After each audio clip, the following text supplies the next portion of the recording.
Welcome back to Old Tavern Farm. Today I am making a care package for one of my sons, or our sons, who are serving in the military. One of his favorite cookie bars is called a magic bar. It's also known as a 5-in-1 bar, and this is my mother-in-law's recipe for 5-in-1 bars. When I brought this recipe to work, I started calling it a magic bar, and that's what kind of stuck. So magic bar, 5-in-1 bar, it's the same thing. It's a layered cookie bar that starts with a graham cracker crust. So what I've done is I like to grind my graham cracker crust crumbs instead of buying them as crumbs because they're real expensive and there's not a lot in the box. So each one of these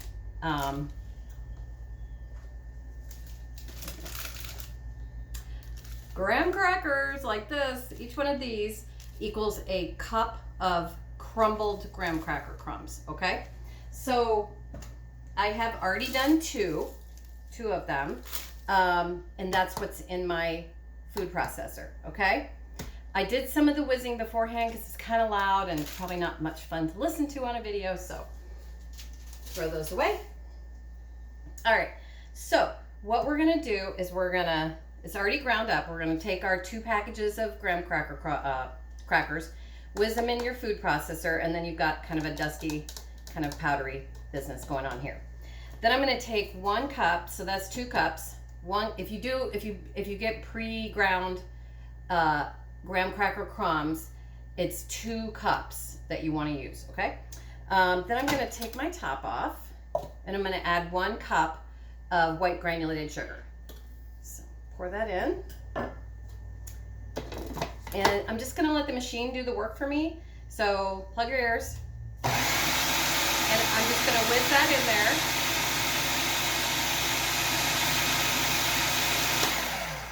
there. Okay, the sugar is what provides a lot of your structure, so be sure and get that all incorporated really well.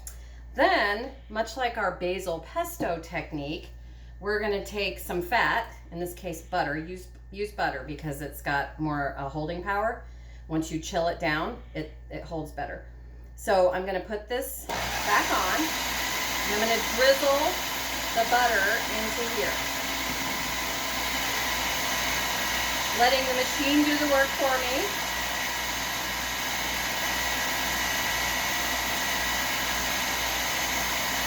This is 1 stick of butter, half a cup.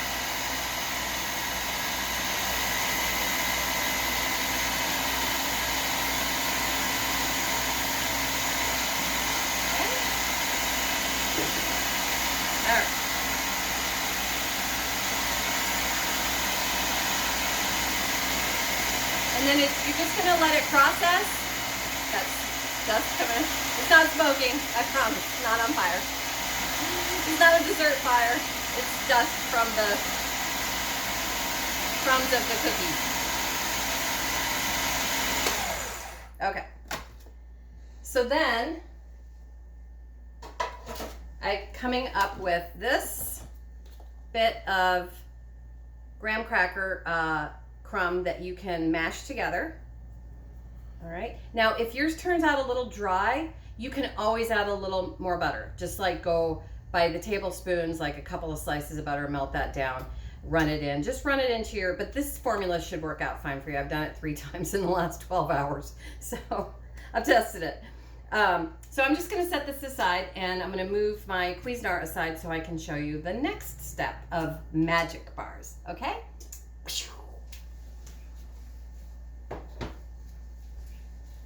Here I am again, like a kitchen fairy.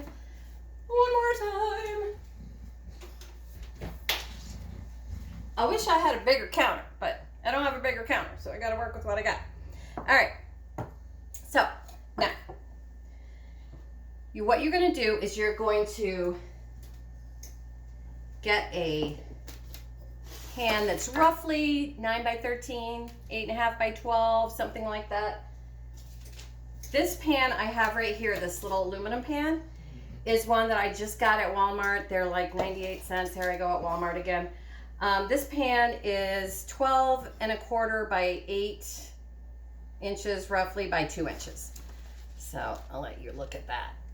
Come with lids. They come, yeah, 2 pieces. I thought 2 pieces meant 2 pans.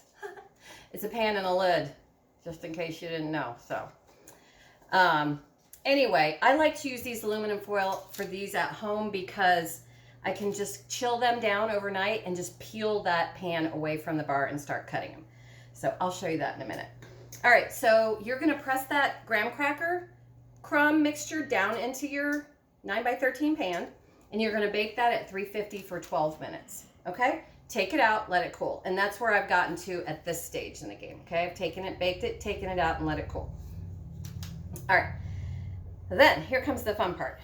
We're gonna take a cup of chopped walnuts, and we're going to sprinkle, let me pull this back so you can see it. Sprinkle the walnuts down on, you can also use pecans, you can use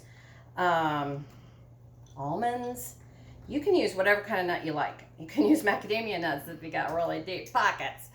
I love macadamia nuts, don't get me wrong, but they are really costly, and they should be. They're nice and hard to grow. Tree nuts are hard to grow, they take a long time. All right, then in here, in my handy dandy little antique liquid measuring device here, I have 4 different types of chips. I've got white chocolate, butterscotch, chocolate, semi-sweet, and peanut butter. White, butterscotch, chocolate, peanut butter. And I'm just going to, more road noise, I'm just going to sprinkle those in layers. You can do them separately in layers. I just put them in here so I could have them ready for you guys to show. I make this dish a lot at school, at work. We're getting ready to go back in. At this point, this is early August, and as far as we know, we're getting ready to welcome students back at the end of the month. We're getting ready, so that'll be fun. But yeah, the students really like this dessert, and I'll show you. I do them in much larger quantities at work. But yeah, just go ahead and sprinkle these items all down. This is kind of jammed up in the bottom. All right, so there we go. All right, just dump it. All right, and then we're going to spread it out. This dish, it's really more of a candy bar. It's really decadent. So what we're going to do is kind of shake that, and you can use a little less of these chips if that works for you. This is just a guideline, since it's not really a recipe per se. It's really more of a guideline on a technique of how to do this particular dessert bar.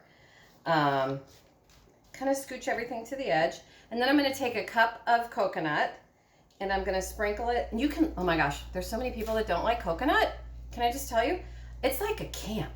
There's like the left and the right side, the coconuts and the coconers. I mean, there's people that love it, people that hate it. It's almost like the cilantro war.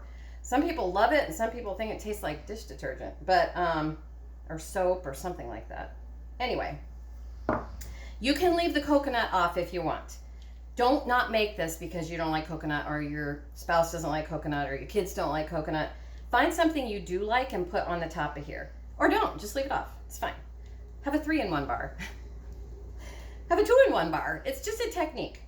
And the technique, the thing that makes it what it is this.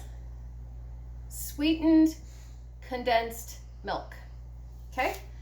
This was the darling of World War II, Victorian times. They loved this stuff. You can make lots of cool stuff with sweetened condensed milk. It's a good thing to have on hand.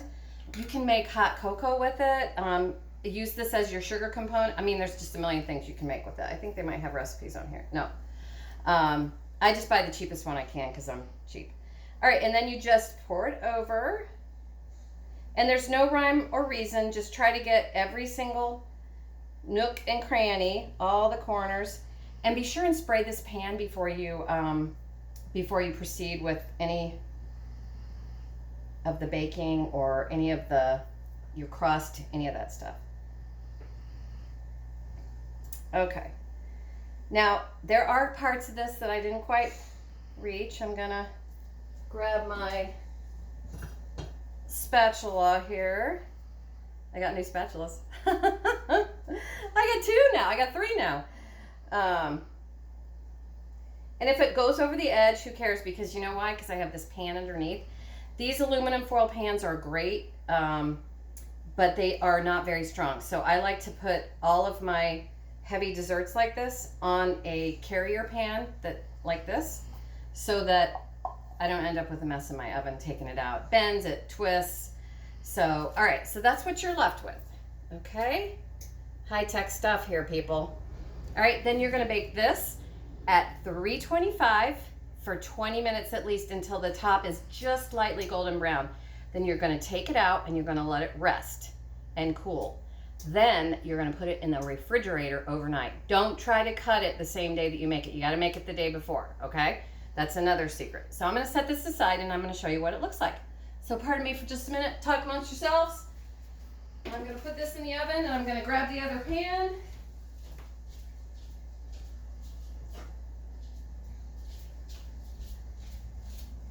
Enjoy the view of the empty kitchen. Here you go. All right, so these are magic bars. This is what you come up with, if you can see. They are absolutely phenomenal. My last 2 executive chefs ago just basically and he's very, I love him. He's still in the area. He has his own business now, and he basically said, this stuff is crack. At the time I was like, crack.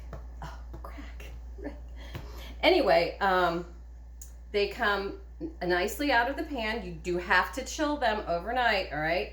Then pop them out of the tin and cut them however many pieces you want. And you're good. Just bag them up and you're all set. So I want to show you what I use in the business. You can get these in all different sizes, okay? This is called a pan riser or a pan expander, and they fit right into any pan of your choice. You can get any size. You can get this size, you get this size, you can get even a little smaller, you can get bigger. Go onto Amazon. I'll see if I can find a link and put this in the link in the description box. It's all available on Amazon. But these are super handy because you can bake this and then you can just pop this right off and cut everything right in your pan. So they're not expensive. I think this was like $18 or something, this guy. And then of course you can use it without. Then you get a taller product and you don't have those obnoxious little sides that you have to cut off and feed to your goldfish or chickens or whatever you got. So there we go. So I got to go pack that care package for my son who's serving in the military, and I got 2 other sons in the military. We got 2 other sons in the military too, so I got to make some for them. But you go make your own magic bar and they'll disappear like magic. Thank you so much for visiting today. Big hugs. Hug, hug, hug, hug. Bye-bye.